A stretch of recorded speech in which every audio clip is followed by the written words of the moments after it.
Welcome back to Masterpiece Minute at Virtual SDMA. This is your host, Hannah Hayden, Research Assistant for South Asian and Islamic Art at the San Diego Museum of Art. Drop in each month to hear a new mini talk led by SDMA curators or guests, focusing on works from the museum's collection. Today's episode explores a startling scene featuring a giant serpent swallowing a person whole, as onlookers and demons stand by in amazement. This painting from an Arabic manuscript of the Qisas al-anbiya, or Tales of the Prophet, was most likely produced in India in the late 16th or early 17th century. It depicts the biblical story of the duel between the prophet Moses and the Pharaoh's sorcerers.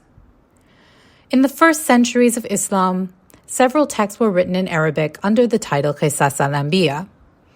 Among these works, at least 5 were translated or rewritten in Persian. The stories included in them were collected from the Quran and oral tradition, but also drew upon Jewish and Christian scriptures and historical sources. The texts describe the miraculous deeds of the prophets from Adam to Muhammad and the early caliphs. Illustrated books of the Qisas al-anbiya flourished in the 16th century Iran, Ottoman Turkey, and the Muslim sultanates of the Deccan in southern India.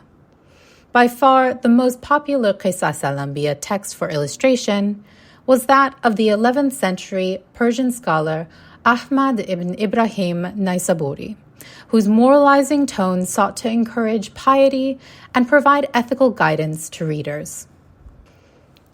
In Naisaburi's version of the story, Moses is called to a duel by the Pharaoh of Egypt, who sends for his 7,000 sorcerers to challenge the prophet.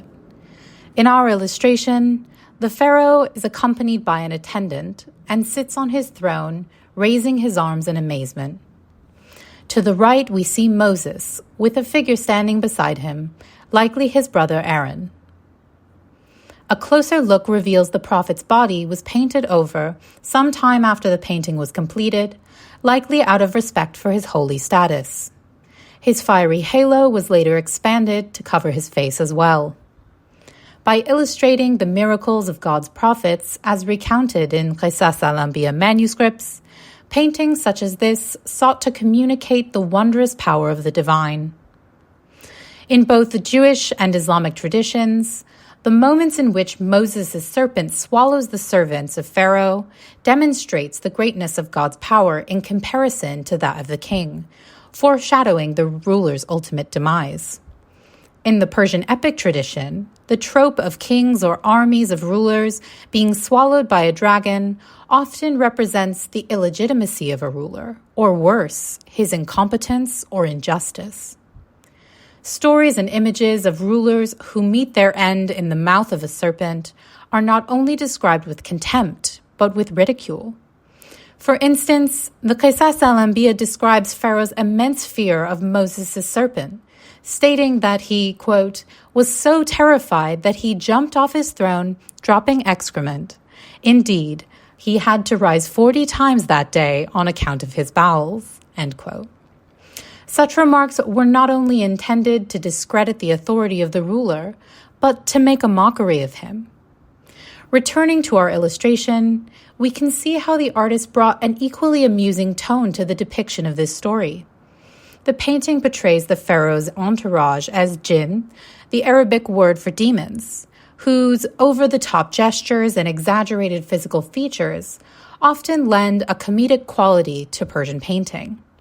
Among the mayhem of the astonished demons in the foreground, a half-eaten body with curled toes juts out awkwardly from the mouth of the dragon, adding to the absurdity of the scene.